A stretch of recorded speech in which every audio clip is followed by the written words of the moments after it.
함께 볼 말씀은 여호수아 3장 7절의 말씀입니다. 여호수아 3장 7절의 말씀.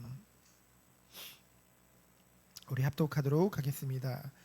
여호와께서 여호수아에게 이르시되 내가 오늘부터 시작하여 너를 온 이스라엘의 목전에서 크게 하여 내가 모세와 함께 있었던 것 같이 너와 함께 있는 것을 그들이 알게 하리라. 아멘. 오후에 함께 볼 말씀의 제목은 여호와께서 예비하신 길입니다.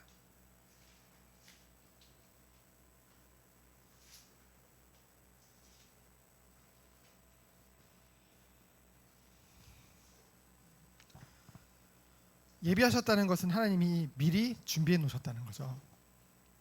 누구를 위해서요? 주님의 백성들을 위해, 주님의 자녀들을 위해 하나님은 모든 것을 예비해 놓으신 줄 믿습니다. 왜요? 그 모든 것을 통해 하나님께서 영광 받으시기 위해서.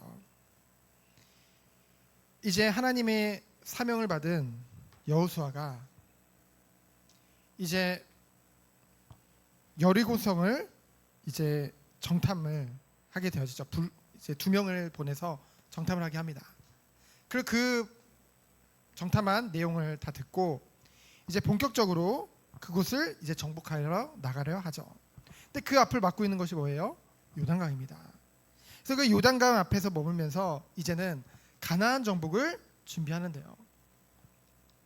근데 여러분들은 이미 성경의 내용을 알고 계시기 때문에 사실 여리고성이 굉장해 보이지만은 이미 그들의 간담은 다 녹아 있거든요. 그들은 이미 겁을 먹고 있습니다. 왜요? 이제껏 들었거든요. 이스라엘 자체가 두려운 게 아니라 이스라엘과 누가 함께 하세요? 하나님이 함께 하세요. 그 소식을 들었기 때문에 이미 다 긴장해 있는 것이죠. 하나님은 모든 걸 다 예비해 놓으셨습니다. 가서 뭐만 하면 되는 거예요? 정복만 하면 되는 거거든요. 근데 아무리 우리에게 하나님이 예비해 두셨고 아무리 하나님이 우리에게 놀라운 뜻을 가지고 계시다 할지라도 우리가 가지 않으면 볼 수 없는 거죠. 그렇죠? 그래서 뭡니까? 제사장과 언약궤입니다.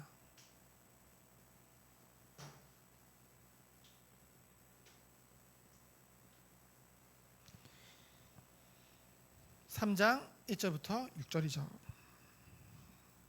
이제 요단강 앞에서 이 강을 건너기 위한 준비를 합니다. 근데 최고의 준비는 뭐냐면요, 이제 제사장들이 먼저 그 언약궤를 매는 것을 보거든 이스라엘 백성들이 그 뒤를 따르라고 얘기를 하죠. 그러면 그 언약궤는 무엇을 말합니까? 바로 하나님의 여호와의 임재를 상징하죠. 그 언약궤를 따르라는 것은 무엇입니까? 바로 성령의 인도를 받으라는 거죠.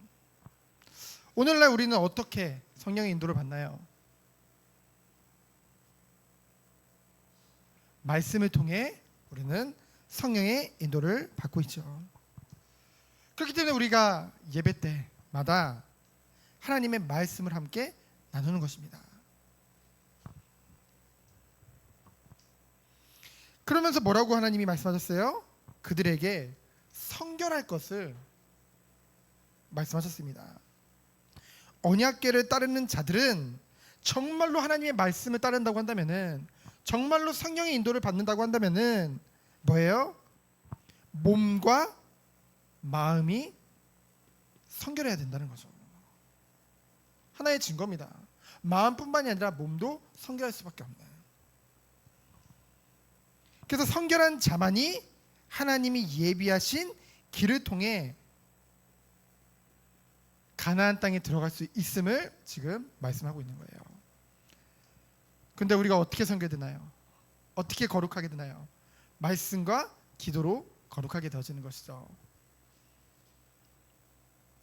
그래서 하나님께서 완전한 약속을 그들에게 말씀하십니다. 7절부터 13절이죠. 하나님은 먼저 누구에게요? 여호수아에게 말씀하세요. 내가 모세와 함께한 것 같이 너와도 함께하겠다. 그리고 내게 약속한 이 땅을 반드시 너에게 주겠다. 약속하시죠. 그 여호수아, 하나님 말씀을 받은 여호수아는 누구에게 그걸 전달하는 거예요? 이제 제사장들에게 명령하는 것입니다. 너희들이 먼저 언약궤를 메고 들어가라. 그렇죠? 쉽지 않습니다. 왜냐하면은 이 요단강이 범람하고 있거든요. 지금 막 강물이 막 범람해가지고 막 물살이 엄청 세고요. 도저히 사람이 들어갈 수 없는. 아니, 홍해는 그래도 갈라놓고 건너라고 했는데 지금 이 제사장들 보고는 지금 막 그 강물이 막 범람해서 막 어마어마하게 지금 쏟아지고 있는데 그곳에 발을 담그라는 거예요. 근데 무엇으로 이제 말해요? 그러니까 그 홍해는 갈라놓고 보여지는 것을 보고 건넜잖아요. 근데 이제는 뭐예요? 이제 여호수아가 그들에게 말씀을 전하는 거예요. 너희들이 발바닥을 밟는 곳에 그 요단물이 멈출 것이다. 사실 인간적인 생각으로는 믿어지지 않잖아요. 그렇죠? 근데 뭐예요? 그들이 이것에 순종하게 되어지죠. 여러분, 순종이라는 것은 보이지 않는 것을 믿음으로 인도하는 것입니다. 우리가요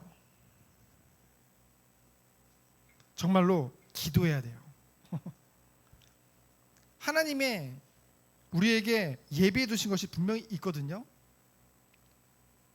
기도하지 않으면은요, 기도하지 않고는 알아서 오겠지.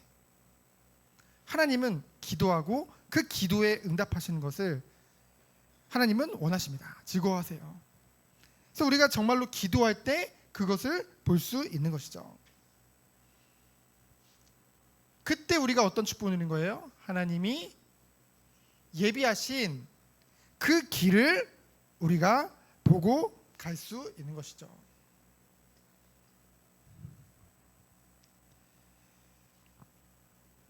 제사장들이 요단강 앞에서 주저했냐? 주저하지 않았습니다. 그들이 어떻게 했어요? 발을 주저하지 않고 물에 담그자 어떻게 했어요? 그 어마어마한 물살이 이제 그치게 되어진 것이죠. 정말로 뭐 할 때요? 순종할 때. 정말로 순종할 때 하나님이 예비하신 그 길이 드러난 거예요. 순종하지 않으면 안 보인다니까요. 여러분, 우린 반대로 늘 생각을 하죠. 하나님 보여주시면 가겠다. 하나님이 순종하면 보여주겠다. 그렇죠? 순종하지 않으면 보이지 않는 거예요.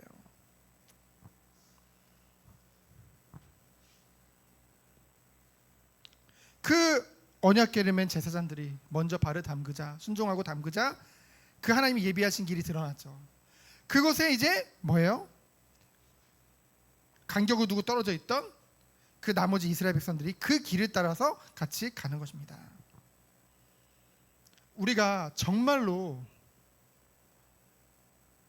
다음 세대를 놓고 기도하려면요, 우리가 믿는 것에서 그치지 말고 그 믿음이 우리의 뭐로 나와야 돼요? 행함으로 나와야 될 줄 믿습니다.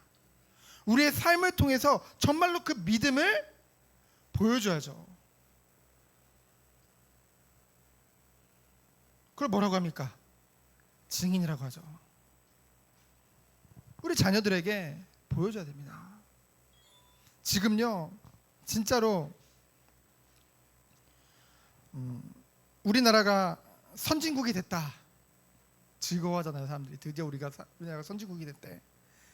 OECD 국가고 OECD에 소속된 그 정말로 리더 국가고 이 서밋 국가고 대단한 국가라는 말을 많이 하잖아요.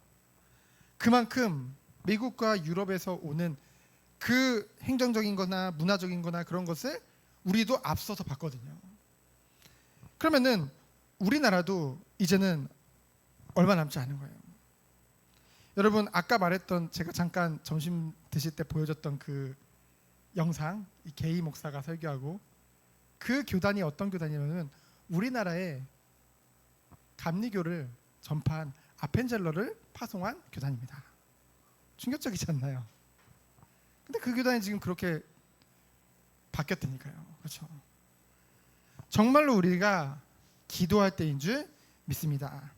그래서 결론으로 뭐냐면요, 우리가 정말로 하나님 말씀을 듣고 그냥 지나가는 것이 아니라 그 말씀을 듣고 순종하지 않으면 우리는 볼 수도 없고요, 하나님 말씀을 행하지 않으면 우리가 그 응답을 받을 수도 없다는 것이죠.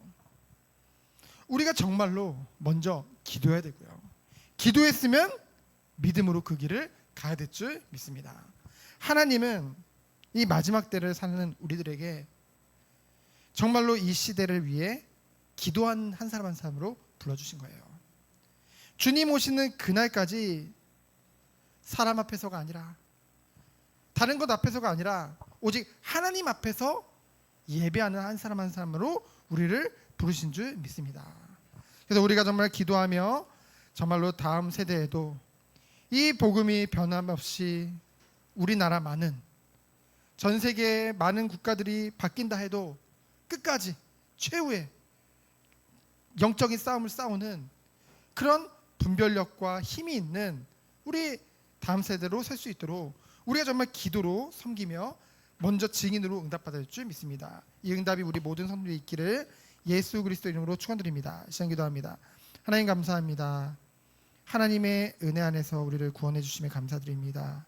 주님이 베풀어 주신 그 은혜와 사랑에 감사해서 정말 오고 오는 다음 세대에게 이 복음과 이 은혜가 잘 전달되는데 우리가 쓰임 받도록 주께서 축복하여 주옵소서. 살아계신 예수 그리스도의 이름으로 기도합니다. 아멘.